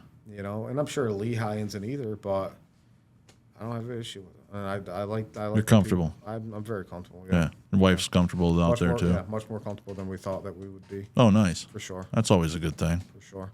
No, there's just there's good people out there. It's like anywhere. You just got to find them. And everybody's just treated. It doesn't matter who they are, who I am. Like, everybody's just treated me with the utmost respect and kindness. And nice, man. I couldn't be more thankful for that. That's awesome. I would ever move to one of these rich neighborhoods. That's where I deal with the people that are rude to me. Well, I was going to say that's where you're going to find the Karens and everything. Like, there's the point of identifying and not identifying with people. Right. And I guess Lehigh is where I identify the most, you know, Right. because I ain't nothing special. You know what I mean?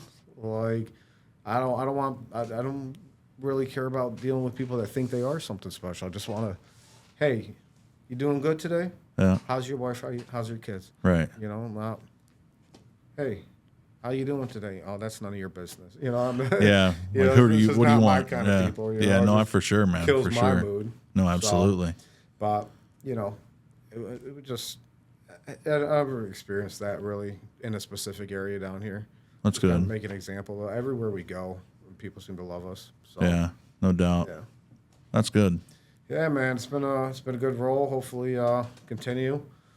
Hopefully, TikTok keeps blowing up for me. Hell yeah. TikTok did good. You saw that video, which is how you found me, right? Yeah. That blew up a little bit. Well, I'll be honest about it. I was tagged in somebody's post. Actually, I think it was that post. Yeah, the one that I did see, somebody tagged me in it, and that's whenever I did that one video and didn't even pronounce your name right. Yeah. The Fat Boy Barbecue. Barbecue. That's when you did that. Yeah. But no, that thing took off. Fat Boy Barbecue. Fat Boy Barbecue. Yeah. Well, yeah, that video took off, and that week we actually we did a 3-day in Lehigh. Yeah. And again, I had people drive from Fort Myers Beach to Pelicans in Lehigh. Oh, yeah. For one set of wings. Damn. Because their grandson told. I was gonna say it was a kid, wasn't it? I mean, that one told was. you. Yeah. I mean, the demographic on TikTok, which is what I was aiming to hit, I mean, it's definitely there. But there's a whole nother demographic that was like, you found me on TikTok? Yeah.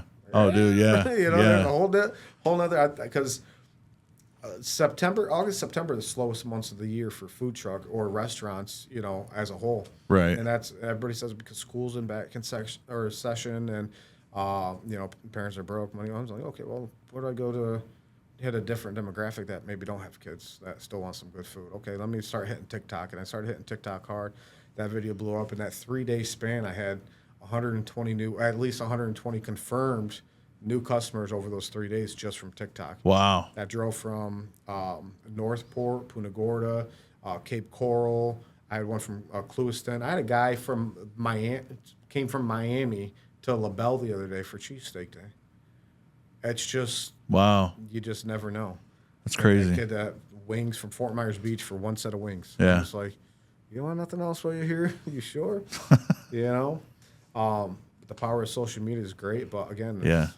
You know, it was some of the comments out there. Well, why are you in Lehigh? There's nothing out there, and I'm like, oh, there's a lot out here. Well, the front of my food truck tells me different. Yeah. You know, the line outside the food truck says something Maybe different. there's nothing for food out here. I don't know if that's what you mean, but Right. like, there's a ton of people in Lehigh. You know, and No, there is a bunch of people. There's in really Lehigh. not a huge assortment of food in Lehigh. No. You know, what do you have besides these Mexican Latin trucks? Yeah. You have even list chains. I mean, you got Wendy's and McDonald's. We got the handful of fast food people. Yeah, you don't. I mean, you know. and for the amount of people that's there's not really a huge, different kind of selection. Right. Which again is why I do different menus too: barbecue, soul food, fried chicken, frog leg, whatever. You know, I got an Italian menu, I got a Cajun menu. Nice. You know, just try to change it up, keep people intrigued and interested. You know, just try not to get too far away from the barbecue because people Right. are like, well, when are you doing ribs again? When are you doing ribs? But it also helps me capture people's attention too. And I want to make sure that I get there for that night. You know what I mean? I want to make sure he gets there when I have, you know, that one thing that I've been waiting for. Right. No, for sure. And that concept works for me. It works to get people to the window. It works for them to bring friends with them. You know, if they're coming for like an event like cheesesteak, they usually don't come by themselves. Right. They're grabbing somebody else to bring with them. Absolutely. You got to come try this. I've been waiting a month to show you this. And then, you know, now that person multiplies it too. It's an odd concept with the multiple menus, but it works for me as long as you sell out. Yeah, no, for sure. A lot of people think I'm crazy changing menus, having different inventories. I mean, I literally even have to set up the inside of my truck differently for certain days. Oh, for I bet. Menus. Yeah. So, yeah, it's a challenge, but it's worth it. It's 100% worth it. So, is there ever a thought of doing like a brick and mortar here? I think every food truck owner has that thought. You know what I mean? Well, you've done it. You've done it that's before. the difference for me, man. Is You that, know, it's not like you'd be venturing off into something uncharted waters. Yeah, I'd say yes. But I think right now, so last December, I was approached by an investor to open a huge location in Fort Myers, and I really liked what they had to offer. You know, we were kind of feeling things out a little bit, and then things started to get a little bit quiet. I had two other investors approach me, offering me money to open a brick and mortar. Which, Nice. I kind of turned down. I said, "Hey, I've already found somebody I'd really like to work with. You know, maybe later on." Or so then I lost those opportunities, and then the first investors just kind of never came through, never brought it up again. I don't know if it's not the right time for them or what, but they're the ones that approached me and wanted to do it. Right. They wanted to buy my brand. They wanted to buy me to run my brand. They were putting up the money. Oh wow! They were So making me equal partner.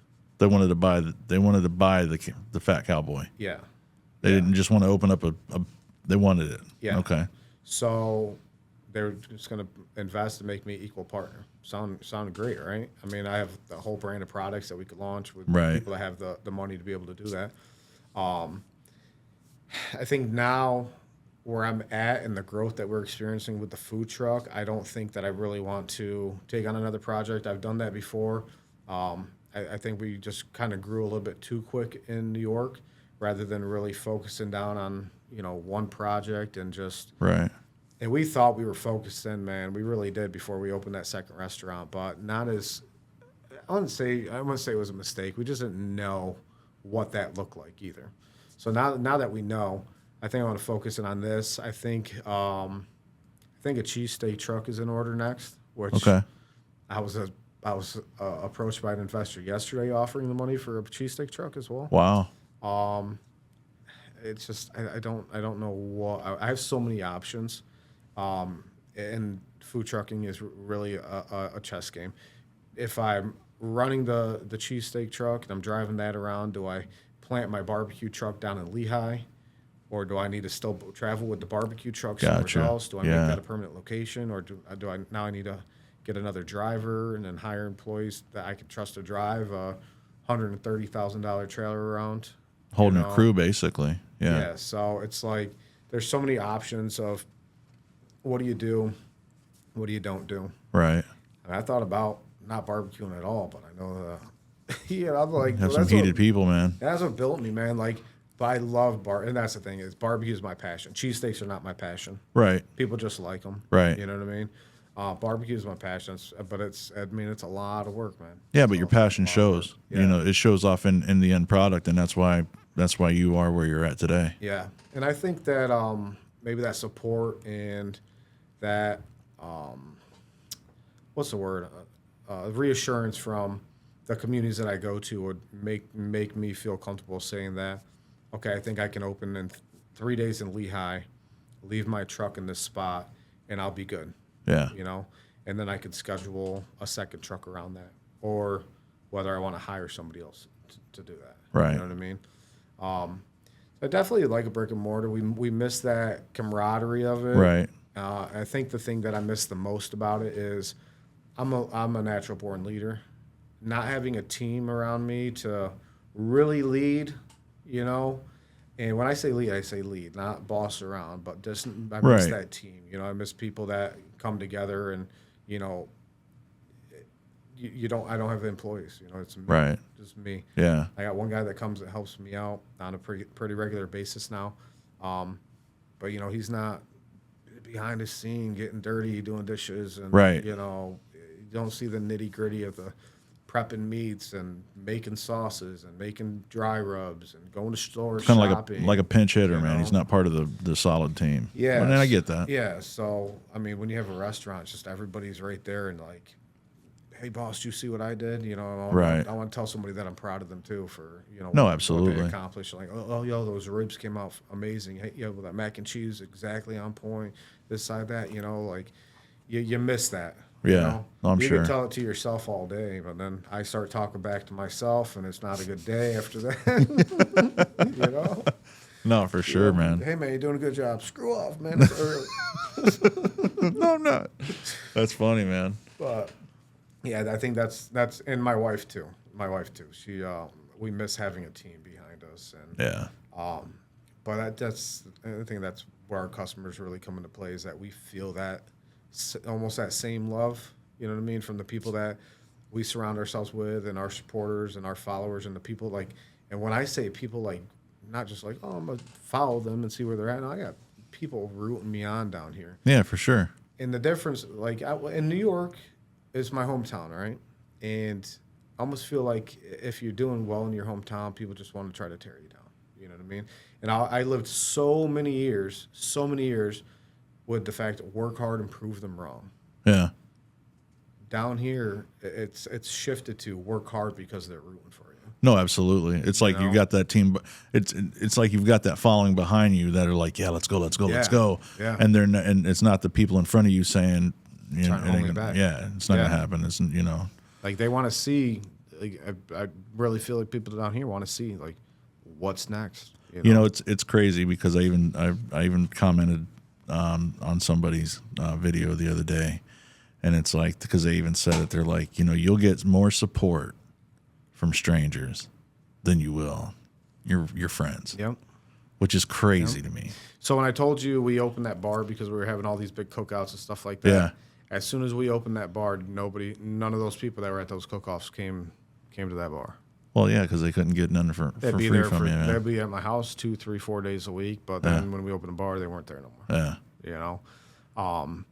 Yeah, some travel restrictions for some people, stuff like that. But it's just, it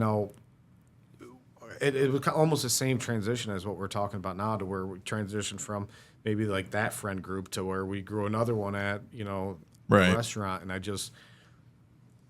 you never feel like it's temporary, right? When you're in the midst of it. Like No. right now, I wouldn't feel like maybe Lehigh or Southwest Florida love for me is temporary.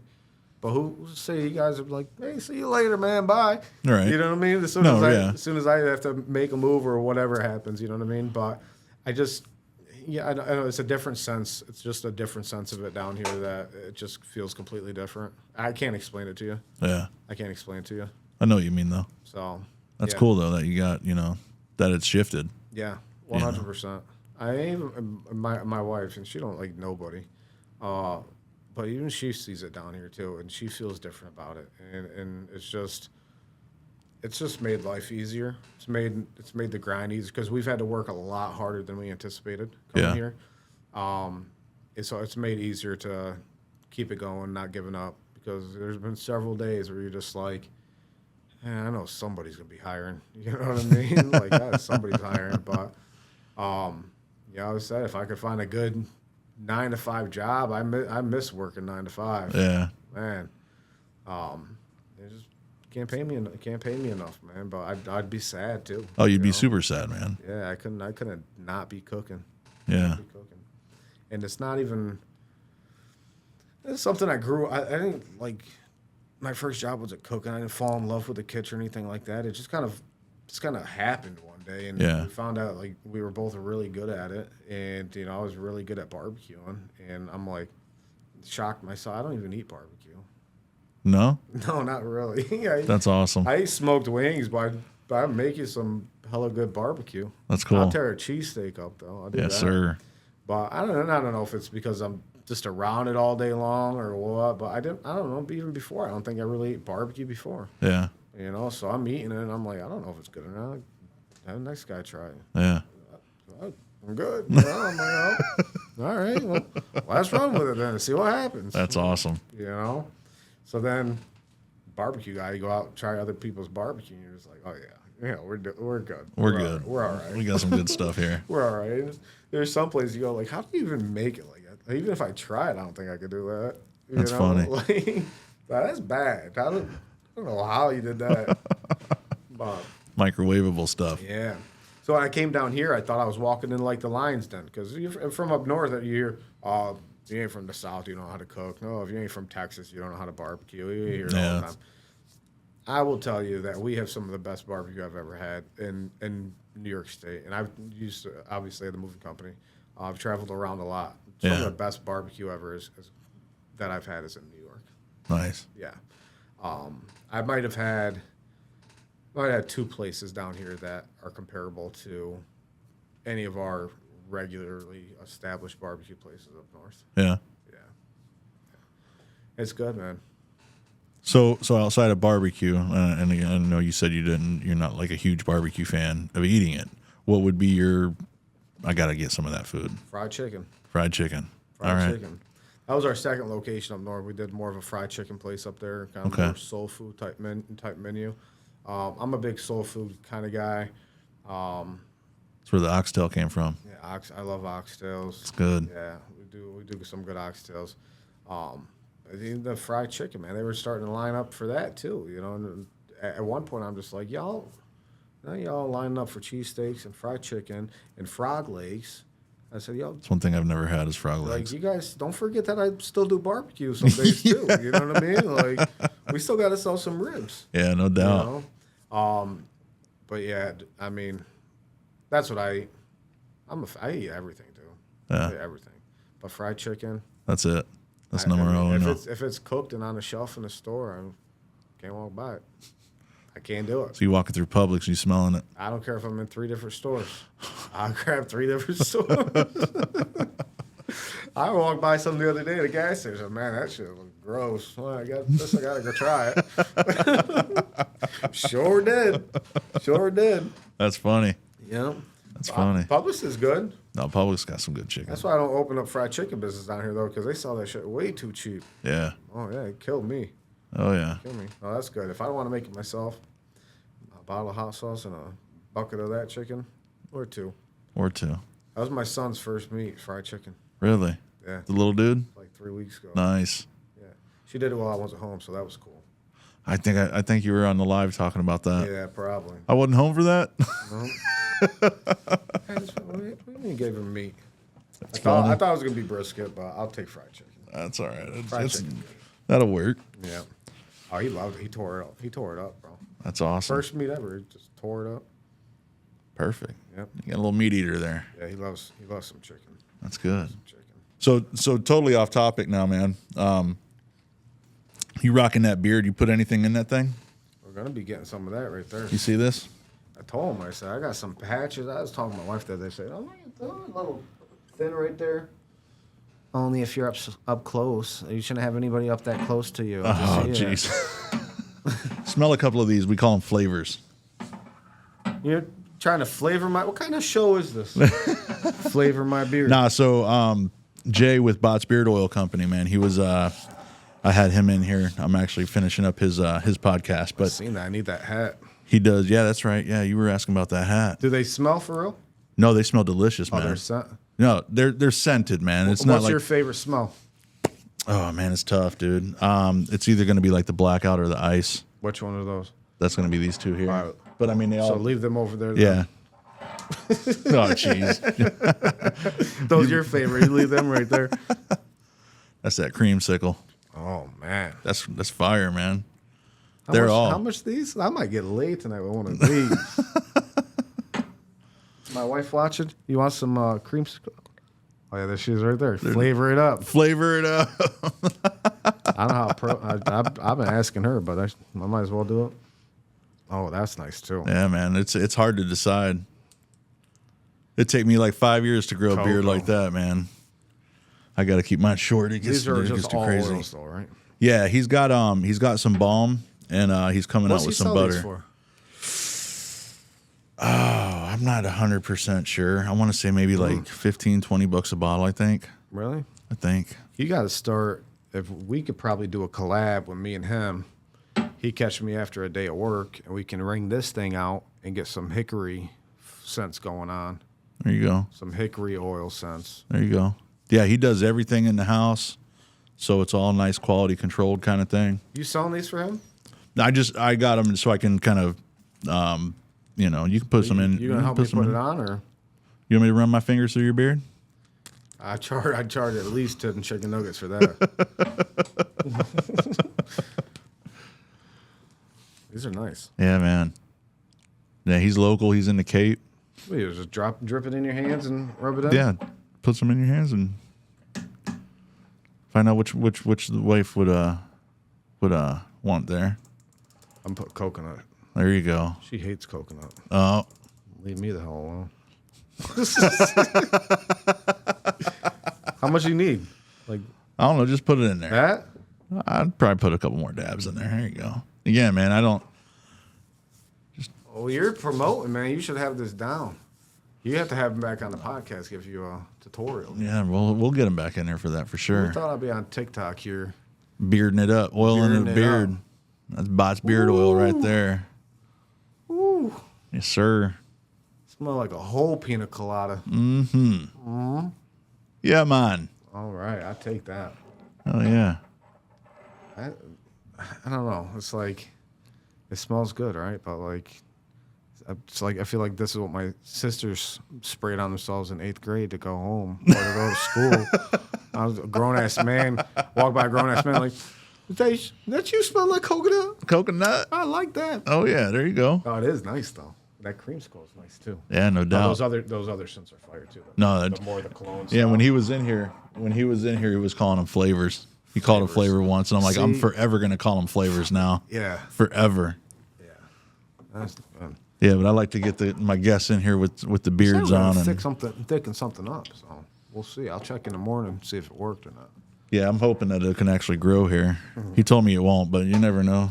Well, hold on a second. Now I gotta. Let me try Oh something. no! Let me try something real quick. I tried Rogaine. Did you? Yeah. How'd that work out for you? I threw the second box in the garbage.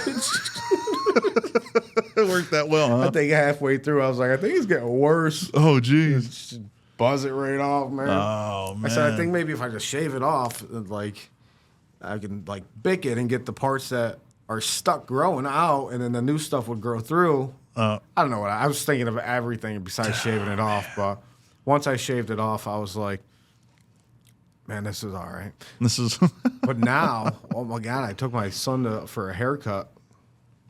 That was $10 for me to get a haircut when I had hair. At $35 now. Yeah, how much do you pay for your hair? I paid. I think he did my beard and everything. Well, what I have of a beard and trim, tighten me up. It was like $40. $40. Oh, that's Yeah. crazy. I'm glad I ain't got no hair. Yeah, That's it what my got beard- expensive. My beard might look scraggly, but I ain't paying. No, nobody. it's straight. No, it's straight. Man, Yeah. I shop at Walmart, bro. I can't afford no $40 haircut. I think they got a hair clipper in there. Bro, I spend more on a snapback than I do a shirt or a pair of shoes or something. That's funny. Yeah, bro, that's a Fat Cowboy. Oh, you were asking about the Fat Cowboy's name. That Yeah, where did that come from? They used to call me the classy redneck because I'd be like, what's your fit? I'd be like, shoes, Walmart, pants, Walmart, truck, $90,000 GMC. You know what I mean? Yeah, like I don't care what I wear or ate or like. It's what you're rolling on. That's just like I go out and spend $13,000 on a dining room set and then go buy three $17 pairs of sneakers at Walmart. Yeah. Because it's just what we did. That's it, man. Catch me in a work shirt. This nice, right? I like that. Yeah, Walmart. Walmart, baby. Yeah.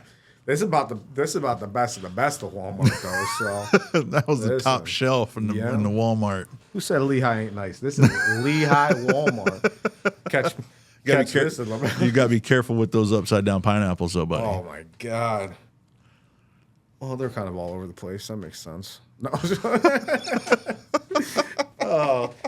Now you're gonna make me self-conscious every time. I thought this was a fire shirt too. No, I like the shirt, man. You just might be throwing mixed signals to some people. I'm taking it right back.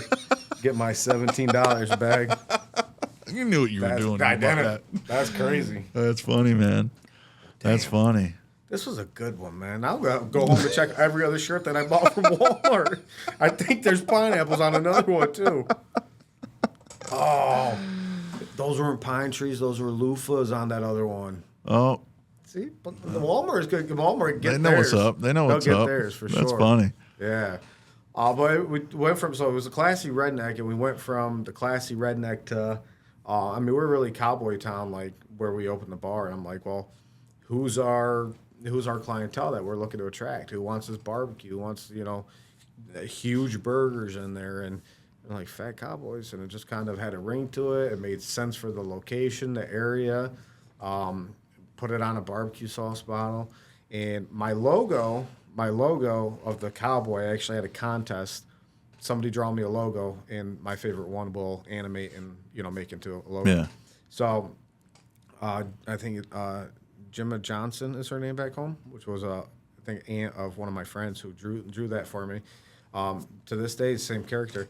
But we did throw, and I closed my moving company down to obviously do the food full time. So if you look at my logo, especially if it's blown up, there's a tattoo on the Cowboys wrist that has my moving company's name on it. Oh, no kidding. It's actually in the Fat Cowboys logo. That's cool. Yeah. Kind of keep a little history bit, there. Man. Yeah. That's cool. I figured if I ever did anything else, then we'll take the Cowboys gun out of that logo and we'll just kind of keep carrying it on. I think this is it for me. I mean, I don't think I'm going to survive through the rest of this, so to be able to do something else.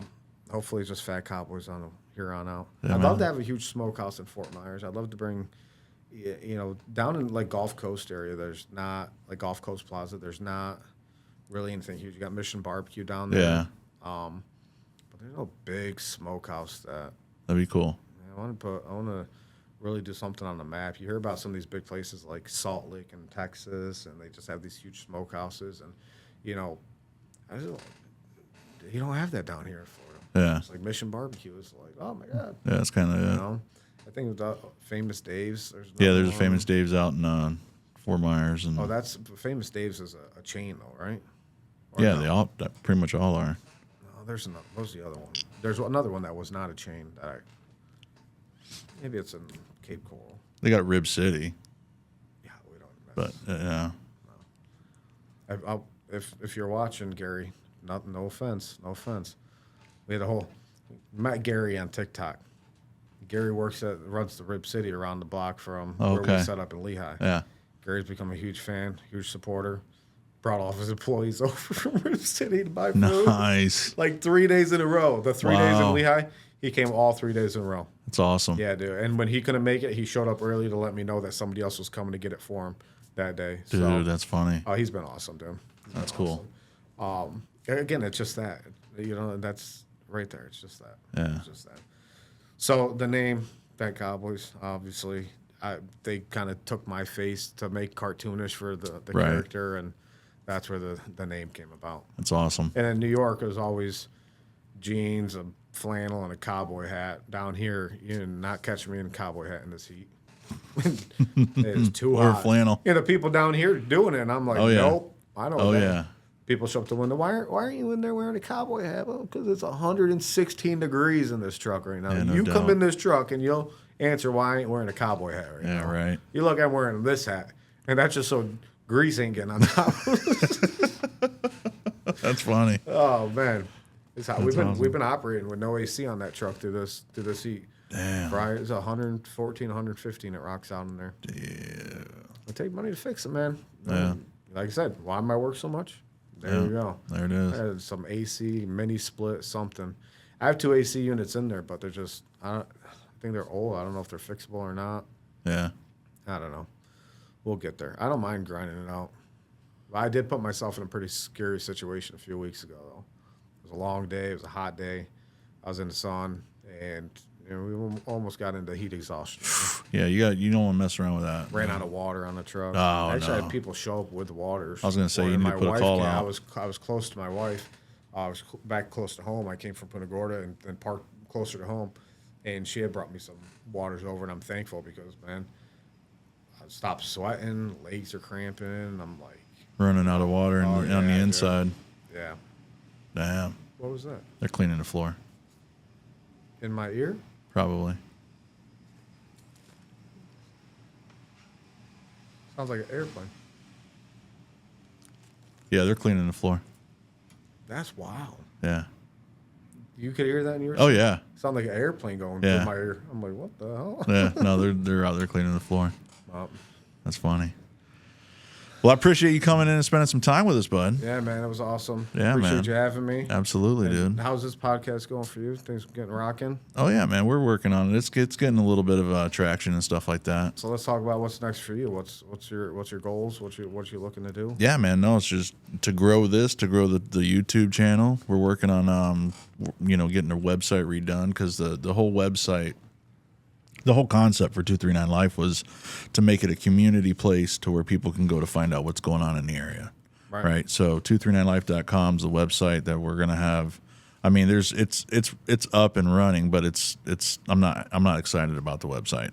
But it's going to have an event calendar on there that's going to have all the events or a lot of events that are going on in the area, like places to go to, eat or what, if Sugar Shack down in, Bonita, they do bands and events and stuff. So their stuff will be on there, like just places. Are you looking to do something yourself as far as like event coordinating for 239? I've thought about that. That would be down the road. Yeah. Yeah. I think the next one of the next big things that I'm actually going to be working on is putting on like a 239 Life Family Fest or something like that, where we rent out a spot, we get some local bands, we get some food trucks, some vendors. I've got some people to call to do like bounce houses, make it like a family fun kind of event. Yeah, you should do that. You should have done that for school season open. Backpack drive, have some sponsors throw in on that.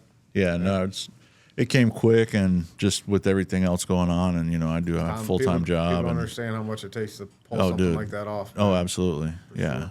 So, but that's kind of where we're heading.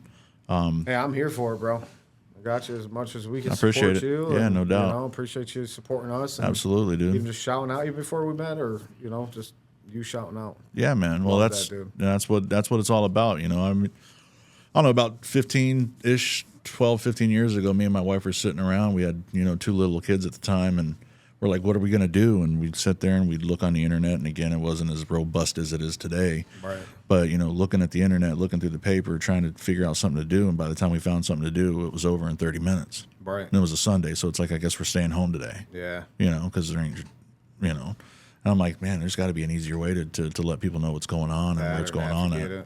I mean, there's events, there's these big food truck events that still happen down here, and I'm just like, I'm on every food truck page and Southwest Florida page. How did I not hear about this event? Yeah, no, there's so much stuff going on in the area, and people, I mean, it's funny because I'm on TikTok and doing lives and stuff like that on lunch, and people are like, yeah, we're moving out of here. There's nothing to do, and I'm like, there's a lot of stuff to do here. Yeah. One of the reasons you can tell is you got a lot of people moving here. Yeah. And they're not moving here because it sucks. Right. Right. But it's just like there's got to be that way to get everybody, everybody's attention to know what's going on when it's going on and where it's going on at. So I picked up one of the little brochures from I don't know, I was like at the administration building for Lee Parks and just picked up a little brochure and like all the things. I just opened the brochure and I was like, been here a year and a half. I heard of 75% of these places or things, you know what I mean? So, yeah, that'd be cool getting the word out about those. And people, everything's so expensive you offer a good service or an attraction at a decent price. Like the amount of money that's left over these days to advertise and the amount of money that people want to advertise, it's absurd. Yeah. So it takes word of mouth. Like word of mouth really has to. It still is the number one. No, for sure. Source, but it's not like it used to be either. No, not at all. That needs to be brought back in. But the social media, just people sharing each other's stuff or liking it or commenting, they don't really realize how much difference that makes. Oh yeah. TikTok reposting it. If it takes a few reposts for thousands and thousands of people to see. For sure. Like I did one the other day. And who knows when somebody starts reposting, it's like, if I get like 3 or 4 reposts off the bat, I'm like, I'm watching. Yeah. I'm like, oh, where are we going with this one? Yeah. The one the other day was like, for me, it was huge, like 7,600 views. And I'm like, well, that's compared to like, 3, 4, 5, 600 views that most videos that I put up get. Yeah. It just takes a few. That video with the 32,000 that went off, it's like, how much money did I make off of that just because somebody hit the repost button? Right. And who else, who's seen it? You had OMG, it's Wicks. Yeah. He went out there, didn't he? He didn't. He has gone out. He will be coming out. Okay. But you got Conservative Ant and Blake are going to be going there Tomorrow they're going to be going and doing that tomorrow. That's going to be hilarious, dude. Yeah. Oh yeah. Yeah, Conservative Ant's cool, dude. I'll wait for that one. Yeah. They already went out there though, right? He already went out there and tried your truck, didn't he? No, they haven't been out. I think, he hasn't been out yet. I don't know if Blake has or not. But Conservative Ant hasn't made it Okay. out yet. All right. We just set this up for Blake's food built to eat food channel coming out. That's YouTube, TikTok. So Conservative Ant's opening up a Patriot Gear store in Cape. Yes. Yep. So early September. Yep. Shit, that's weeks away. Yeah. So I don't know. That could be a good spot or a good. He's buckling down. He's mentioned having us out there for the grand opening, but understand we're a pretty popular truck. So I get told him that. last night if there's dates that he wants to reserve, You got to do it now. But, I mean, I don't know. Like I just filled up March of next year. Oh wow. Like I just booked my last day in March for next year. So there's very limited availabilities and Right. some companies like and I try to reach out to like my former clients and caterings and companies that I've done, hey, you guys looking for holiday catering again? Now's the time to get in the books because there ain't going to be nothing Right. left. Yeah. So that's how booked we are. That's awesome. I've got bookings in 2027. I've got some places booked Jeez. 2 or 3 times a month all the way through 2026 already. So we're grinding. Oh yeah, man. Not a shortage of work if you're doing it right. That's it, man. So, but it scares me booking too because, like I said, I'm trying to aim for that self-promoted avenue venue too. So Yeah. we'll see. We'll see what happens. Yeah. Everything switched directions. So I came down here with a goal, kind of like a food truck franchise type of deal. Then it turned into a brick and mortar, and now things are evolving again. I'm a big believer in handling and evolving with whatever's laid out in front of you. Yeah. So that's where I'm at, man. Just going with the flow, wherever it leads me. I don't want to be hopeful for a lot. I just want to get up, go to work, do what I got to do, and those doors open for themselves. And that's been proven in the past year and a half. Nice. So Awesome. yeah, man.